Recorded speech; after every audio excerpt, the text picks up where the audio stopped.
An balima kunnafoni cakɛlaw bɔlɔlɔ matrafabaw n'o ye internetu ye aw ni ɲantuma aw bisimila maliweb.net ka don. Mais n balimakɛ aw ni surasi daga min ka surun finitigi daga min ka surun o yɔrɔ jumɛn ye? An yɔrɔ min ka surun o ye Fana de misaliyala Fana finitigi daga aw n'o de ka surun.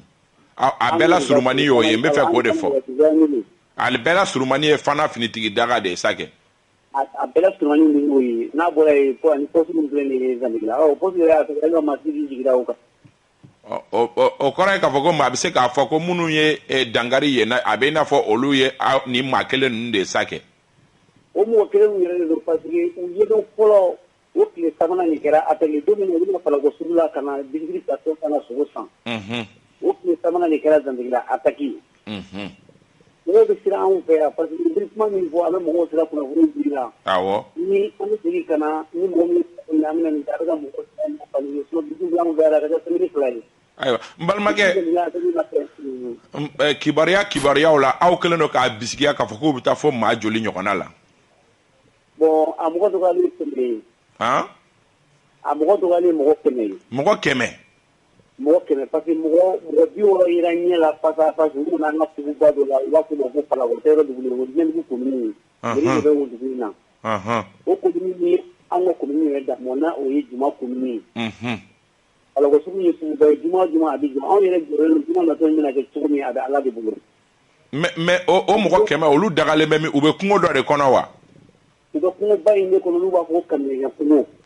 Dugu dɔ bɛ yen ko Kamilɛkɛ o ye Falako dugu dɔ ye. U taara m'o fɔ yen kɔnɔ hali an ka fɔlɔ ka kan min bɛ yen nɔ olu bɛɛ rentré la o de y'an sera kosɛbɛ réseau bɛ ka kan yɛrɛ de bɛ yen olu caman tun bɛ yen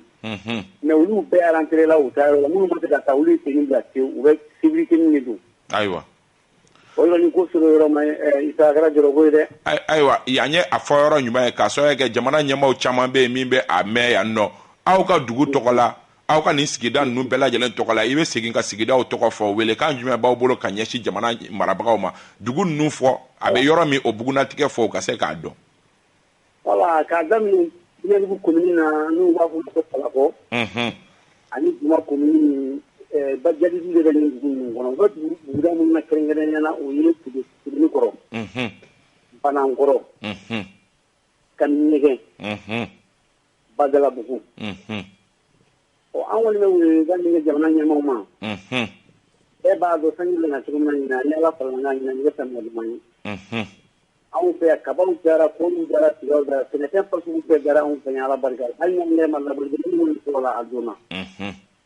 Wa n'an ni sɛnɛ minnu sɔrɔ kaban o ye kungo kɛlen k'an minɛ dɛ parce que engrais donni ni san y'a bugɔ kaban n'i tɛ foro la bin bɛ foro minɛ. Tiɲɛ don. Anw de bɛ impôt sara an lakami n'a fɔra ko impôt bɛ sara an b'an ka taxe bɛ sara ni kɛlɛ bɛnna an kan baara ma nɔgɔn dɛ. Ayiwa. Mairie yɛrɛ datuguna. Parce que mairie datuguna mairie ye bɛɛ labila. Diɲɛdugu commune Juma commune ni mairie datugu parce que kuma minnu bɛɛ kɔnɔ n'u tɛ sariya baarakɛla foyi kɛ anw maire bɛ sariya baara de kɛ dugu ninnu kɔnɔ. Olu minnu bɛ yan olu fana rentré ka kɛlɛ minnu bɛna contrôle kɛ yɔrɔ kɔnɔna na sugujɔlaw olu fana taara. An kɔni bɛ wele ma da jamana fan a bɔ. Tuma min na n'a gɛlɛyara ni bɛ jamana kɔnɔ cogo de jɔ n'a gɛlɛyara. An kɔni y'an jigi Ala ye k'an jigi Mali ɲɛmaaw ye. U ka ɲama Ala yɛrɛ kama gɛlɛya bɛ jamana kɔnɔ dɛ n'a fɔra ko ni sɛnɛ ma k'an ka walidenw ɲuman ɲini o kɔni diɲɛ bannen an bolo dɛ. Ayiwa. O de y'an ka kuma laban ye k'a fɔ ko mɔgɔw ye u lamɛnni diɲɛ fan bɛɛ fɛ u ka wuli da jamana ɲɛmaaw la u k'u kɔfɛ an na an bɛ dugu kɛ da bɛ yan suma tɛ yan dɛ. N'Ala sɔnna. Olu kɔni bɛ ka misiw to ka sagaw to dugu ko tɛ dugu la k'a misi dɔgɔyalen ye misi 600 ye mais a bɛɛ wulila misi bɛ kungo kɔnɔ maa t'a fɔ dɛ. A ma nɔgɔn ne ko u ni aw ka maa dɔw tɛ jɛ la dɛ. Ko di aw ka dugulamaa dɔw ma sɔn u ka hakilina ma n'u n'olu bɛ jɛ la dɛ. Ayi an bɛ don na ko min bi accord foyi ma signé fɔlɔ. Ayiwa. Accord foyi ma signé hali n'u nana dugu dɔ la ka dugutigi ɲininkali kɛ mɔgɔw ye dugutigi dogo. Dugutigi dugulen sɔrɔ fɔlɔ k'u jantigɛ ka kunnaya kɔ n kɔni mago bɛ mɔgɔ la mɔgɔ ka jugu mɔgɔ ka baara kɛ. I ka baara ye silamɛya baara de ye ka diinɛ to yen u t'a fɛ ka baara wɛrɛ foyi mɛn mara in kɔnɔ ni silamɛya baara tɛ. Ayiwa. O komi k'u nana sɔrɔ ekɔli bila la. K'u bɛna ekɔli datugu ka taa n'a tile ye u y'u bɛɛ kuma kan. Ni sigi laban sigi yɔrɔ min u y'u ka kuma de kɛ n'a sɔrɔ ekɔli bila la so bɛna ekɔli datugu ka taa ni tile ye. A ma nɔgɔn. Wa u kana ko fɔ dɛ Fangoni anjigi ala anjigi mali ɲɛmaaw ye dɛ. Na ala sɔnna an y'a fɔ yɔrɔ ye an dalen b'a la k'a fɔ jamana ɲɛmaaw ye a mɛn an y'a fɔ k'a fɔ n ko an b'i tɔgɔ to dugu la an bɛ to o cogoya la kelen na ten dɔ ka aw ka dugulamɔgɔw ani sigida mɔgɔw bɛɛ ka an ta fara i ta kan jamana ɲɛmaaw k'u hakili to nin sigida ninnu na fana mara kɔnɔna la dugu minnu n'u bɛ faya kɔfɛ a yirala k'a fɔ ko jatigɛ walekɛla caman olu dagayɔrɔ kelen don ye an b'i fo. Merci Fanta Tumota ni mun ye kunnafoni minnu ni a nafaba ye jamana ɲɛmaaw ka bɔ a kalama ko ni i sɔmina ɲɛnamini fɛ ni y'i sigi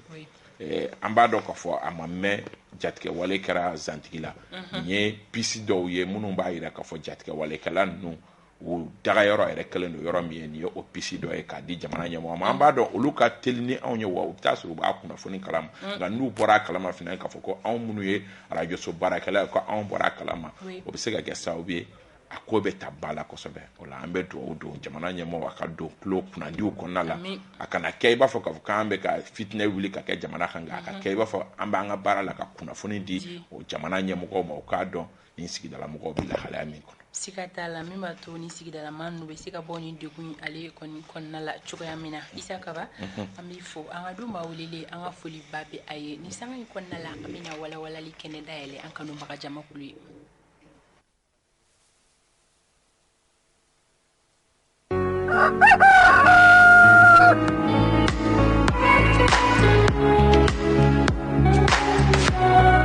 Sanga binani nɛgɛ kaɲɛ 8 don o don ni o sera an bɛ décryptage kɛnɛ dayɛlɛ an kanubagaw ye ni o bɛ walawalali ko fɔ an bɛ kumasen dɔ suganti don o don Isa Kaba e bɛ ɲɛfɔli jɔnjɔn kɛ an kanubagaw ye bisimila. Saha Fanta Tumota an bɛ sɔgɔmada fɛ foli ɲɛsin an lamɛnbagaw n'an filɛbaga kelen la bɛɛ lajɛlen ma i y'a fɔ sɔgɔma o sɔgɔma ni sanga mana se an b'an jija cogo bɛɛ jamana kibaruyaw bɛ cogo min ka se ka an hakilinaw di olu kan ani fana ni an bɛ minnu dɔn a la a kunnafoni jɛlen min ye k'olu di a kibaruyaw kan. Bi sɔgɔmada in na kumasen o bɛ tali kɛ ko caisse de résonance Isa Kaba o tubabukan bɛ mun ko fɔ. Caisse de résonance n'i y'o ta k'o jateminɛ dakuru ɲɛ kelen na i b'a fɔ k'a fɔ ko maa min ni maa wɛrɛ ka kuma ni a y'a fɔ kuma o kuma o tigi bɛ a sɔn ji la k'a kuma tiɲɛtigiya k'a kuma lawaleya walima ka kɛ o kuma sentigi ye k'o lase a bɛ fɔ o ma ko caisse de résonance a bɛ c'est péjoratif lagosili kuma don k'a jira k'a fɔ ko karisa ye karisa ka caisse de résonance o kɔrɔ ye k'a fɔ o tigi mana waleya fɛn fɛn kɛ o kɛra waleya ɲuman o kɛra waleya jugu ye e b'a fɔ k'a fɔ ko fo i ko o don maa tɔw kun ma ko o waleya fɔ ko o ɲa a bɛ fɔ o ma tubabu b'a fɔ o ma tubabukan na ko caisse de résonance a bɛ i n'a fɔ maa dɔ ka kuyu da la n'a tigi ye min fɔ hali n'o fɔ cogo ma ɲɛ e b'o fɔ k'o ɲa an b'a ye k'a fɔ hali kumakɛyɔrɔ la i bɛ taa sɔrɔ dɔ bɛ yen nɔ a tɛ se kuma la ten kosɛbɛ ale b'a ka kuma dɔgɔdɔgɔni fɔ dɔ ɲɛna min bɛ se kuma la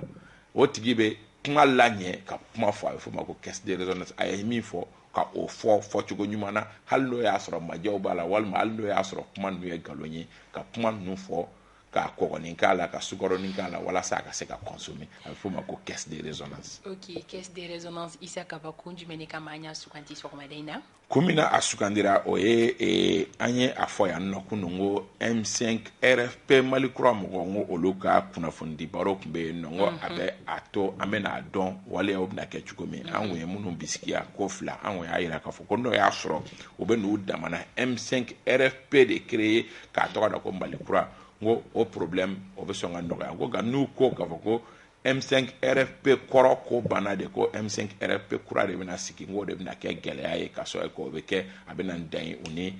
Sogɛl n'a ka mɔgɔ de ɲɔgɔn cɛ i n'a fɔ an y'a bisiki cogo min a bɛ i n'a fɔ an y'an bolo ɲɛsin yɔrɔ min tile bɔra yen nɔ M5 RFP Mali kura mɔgɔw ko M5 RFP kura tɛ dɛ ko M5 RFP kɔrɔ in de don ko nka k'u ye Sogɛl ni a ka mɔgɔw de bɔ a kɔnɔ ko ka ɲɛmɔgɔya minɛ u la u ye jalaki caman bin o jalakiw de cɛla an ye nin kumakan min sugandi o b'olu cɛla ko u ye jalaki fɔlɔ min bin o ye k'a fɔ ko maa min ye premier ministre ye bi bin na ko a ka mara cogoya fɛ ko a ye jamanadenw bɛɛ ko don ɲɔgɔn na kelen ko a ka mara fɛ k'a ye a kɛ a yɛrɛ n'a nagakɔrɔmɔgɔw k'olu dɔrɔn de bɛ ka jamana nafa dun clanisme ko a ka mara fɛ ko a kɛlen don sababu ye ko ka to ka lagosi ta ka politiki mɔgɔw sɛgɛrɛ saba ko a ka mara fɛ k'a kelen don ka olu ka M5 RFP yɛlɛma k'a kɛ caisse de résonance ye transition tɔgɔ la fanga cɛ furancɛ fanga tɔgɔ la an b'o 4 ta d'accord o 4 n'i y'olu ta k'olu jateminɛ a 4 kɔnɔ caisse de résonance o de ta ni ka seginna ka na ko olu tɛ jɛn ni o ye nka tɔ ninnu peut-être que olu bɛ se ka discuter parce que u kelen ma olu fɔ min ye k'a fɔ ko Choguel ye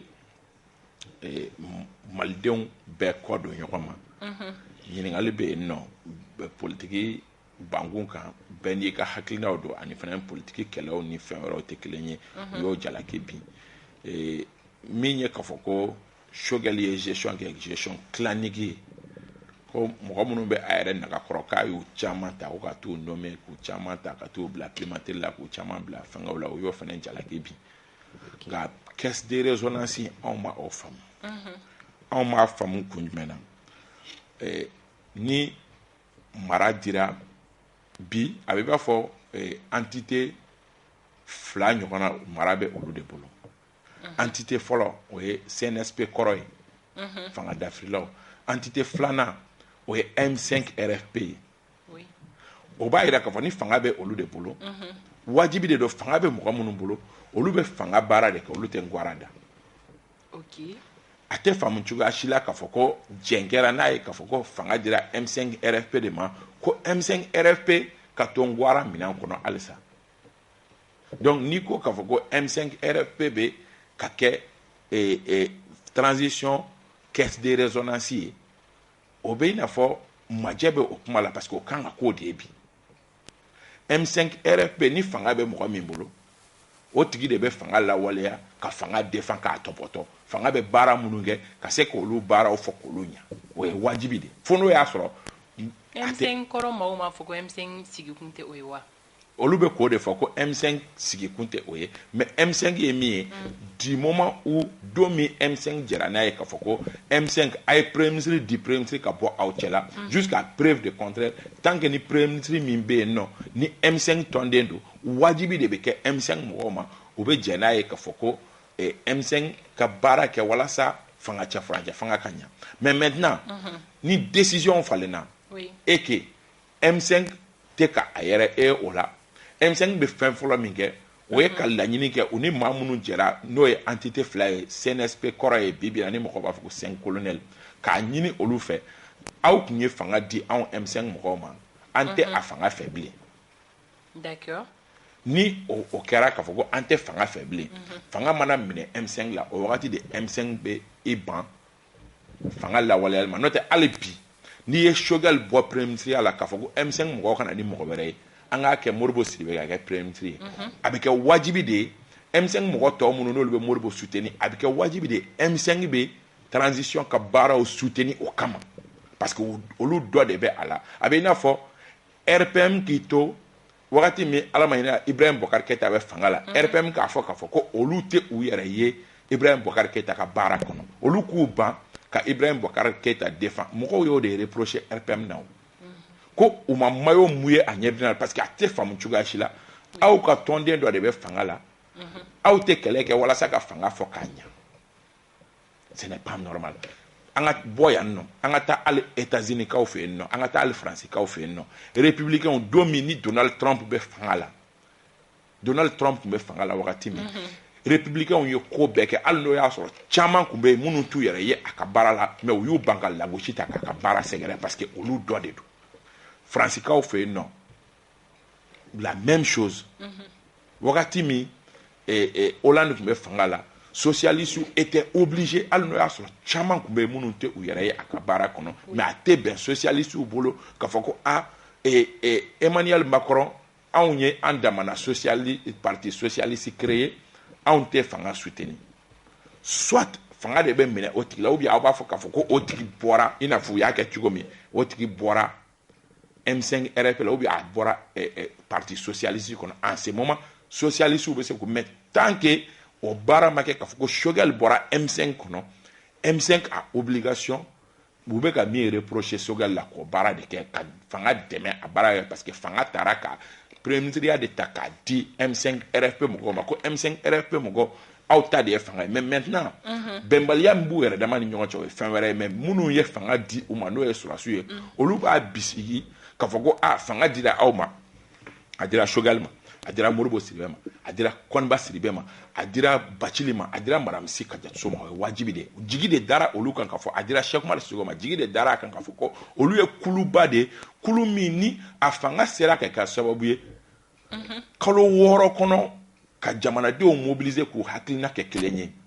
a yera k'a fɔ kalo da hakɛ min kɛra fanga cɛ furancɛ fanga la ni baaraw ma se ka marcher parce que a yera k'a fɔ jamanadenw fanba tun b'u yɛrɛ ye M5 de ka baara la ni jamanadenw fanba b'u yɛrɛ ye M5 ka baara la an ka Mokhtar Wane bɔ yen an k'a di M5 ma walasa fanga wanya ka ɲɛ ni o dira M5 ma jigidalen don k'a fɔ ko M5 cadre ani M5 jamakuluba min bɛ yen nɔ k'olu de bɛna kɛ sababu ye ka jamana bɔ degun kɔnɔ c'est normal que M5 ka kɛ caisse de résonance ye pour le moment pour la transition fo n'u nana ni argument wɛrɛw ye k'olu fɔ sinon ni fanga dira M5 ma fanga di dɔ aw tun b'a fɔ ayi M5 tɛ o fɛn ye mais CV joli taara pour que ka se ka kɛ premier ministre ye. D'accord Issa Kaba yalima an bɛ se k'a fɔ ko nin ye gɛlɛya kura dugu jɛlen M5 kɔnɔna na ko kura wa ni crise kura wɛrɛ wulitɔla ye wa.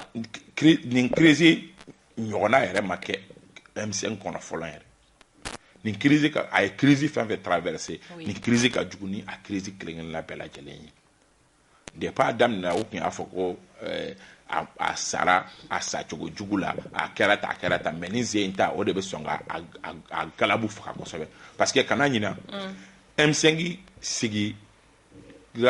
jɛkuluba 3 de fɛ an b'a fɔ o ma ko Troïka jɛkuluba fɔlɔ Semas de l'imam Mamadou Dicko min ni a ɲɛ minɛbaga tun ye Issa Kawujimi filanan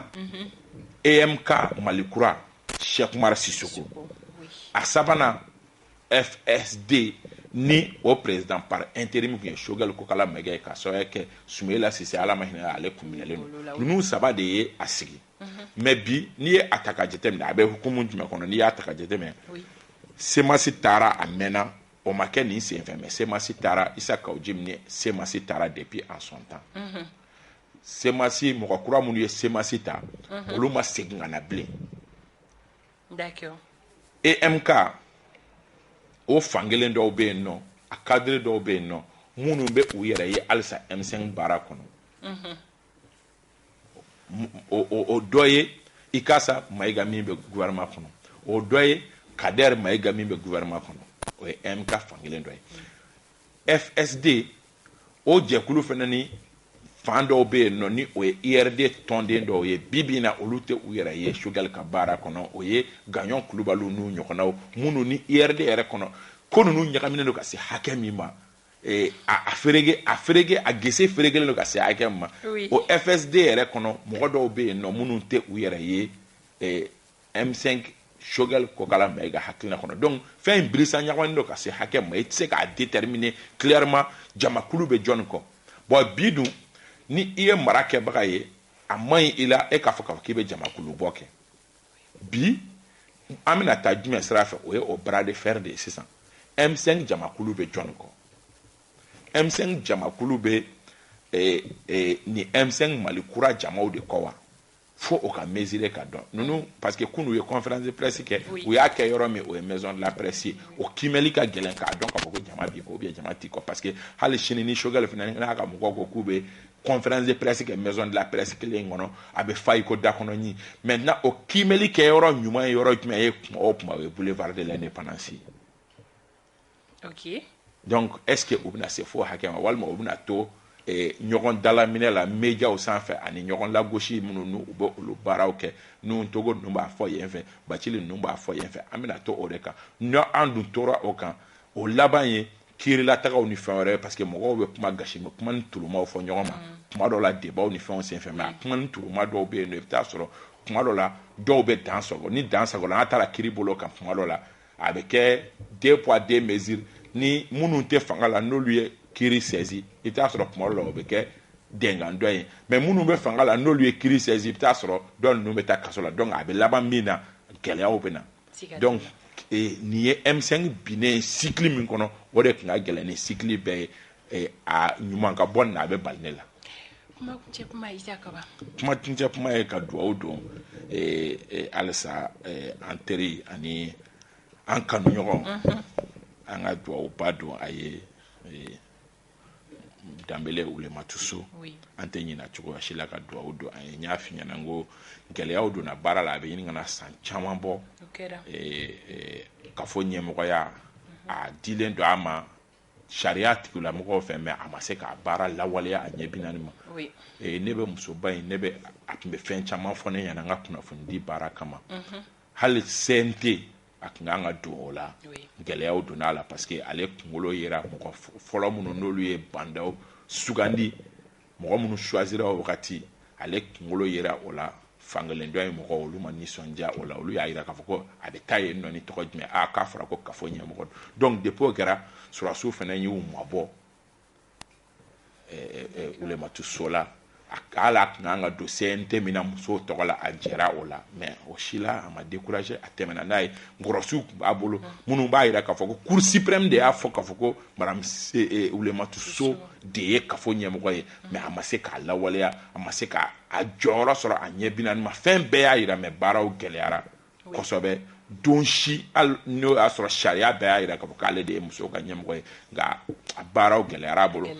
ani a ko kɔni taara lahara an b'a fɔ k'a fɔ ko anw bɛ yafa ale ma k'a ɲini Mali muso minnu n'a n'olu ma ɲɔgɔn faamu k'a ɲini u fɛ u ka yafa a ma an dalen b'a la k'a fɔ a fana yafara Mali musow bɛɛ lajɛlen ma bi kɔni an tɛ kuma caman da nin kan an bɛ dugawu don tasi bila kɛrɛnkɛrɛnnen ka ɲɛsin an teri ma madame Wulematu So madame Danbele min na a tun ye an kanu ne n'a ka ɲɔgɔn ye laban o kɛra an ka salon ye sini ye bi an ye ɲɔgɔn ye ne yɛrɛ tun y'a layidu ta ye mais a bɛnna ne a tun kan ka taa Burukina taga dɔ la o Burukina taga yɛrɛ a bɔr'o de la sibiri don ni ma fili ni nin janaja in na kɛ nin cogoya la tantɔ an bɛ dugawu don a ye Ala ka lahara sɔn suma ye amina yarabi janaja ye wula in na nɛgɛ kanɲɛ 16 wagati Falaja a bɛ fɔ yɔrɔ ma ko gouverneur ka kare mini market o bɛ yen nɔ n'i ye fe jigin a yɔrɔ tɛ yɔrɔ dogolen ye janaja bɛ kɛ yen nɔ ni Ala sɔnna an dalen b'a la k'a fɔ jamana ɲɛmɔgɔw u b'a bila a ka minɛn kɔnɔ Mali musow bɛɛ lajɛlen ka ɲɛmɔgɔya minɛn kɔnɔ ani honneur min ka kan k'o k'a ye Mali musow yɛrɛ kan k'o kɛ bi ka nin ka kɛ occasion de ye farafarali min bɛ Mali musow ni ɲɔgɔn cɛ bɛɛ ka jɛ ka taa Wulematu So ka janaja kɛnɛ kan degun fɛn fɛn bɛ mɔgɔw ni ɲɔgɔn cɛ a degun bɛɛ ka wuli ko saya de bɛ diɲɛnatigɛ fɛn bɛɛ lajɛlen ba gɛlɛya o gɛlɛya mana kɛ dugukolo kɔ kan ni saya nana o bɛɛ lajɛlen bɛ ban an bɛ dugawu kɛ Ala ka saya kɛ a ma lafiya ye Isa Kaba k'i fo dalen b'a la bi walawalalu a faamuyara o kosɛbɛ ka bɛɛ lajɛlen fo ka bɛɛ wale ɲuman dɔn wagati ale banna ale korona kosɛbɛ an bɛ sini an na foli baw kɛ n'Ala sɔnna inshallah n'Ala ye sini jira an bɛ foliw kɛ ka foli kɛ bakuruba ye ka di an kanubaga bɛɛ lajɛlen ma ko halisa ka fɔ ma aw ni ce aw ka danaya la Groupe Renouveau ale sugantili la nɛgɛ kanɲɛ 9 aw ni Adèle bɛ ɲɔgɔn sɔrɔ dugu kunkan ko ale kan sini sɔgɔma 7h15 an bɛ segin ka ɲɔgɔn lasɔrɔ nka yanni o cɛ Ala ka hɛrɛ k'an bɛɛ aw tulo garisɛgɛ kɛra kunnafoni la kumaba minnu ye maliweb.net sanfɛla la o de ye nin ye ni Ala ma an ka jɔnya jɔn an na a kan an bɛɛ kunnafoni wɛrɛ